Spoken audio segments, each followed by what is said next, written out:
ఉన్నావంటే నిదరవన, కలలే కన్నావంటే నిజమై ముందుకి రానా, కలతై ఉన్నావంటే కథనవన.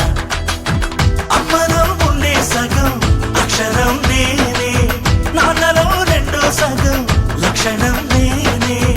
అమ్మ తోడు నాన్న తోడు అన్ని నీకు అన్నే చూడు, చెల్లిపోని బంధం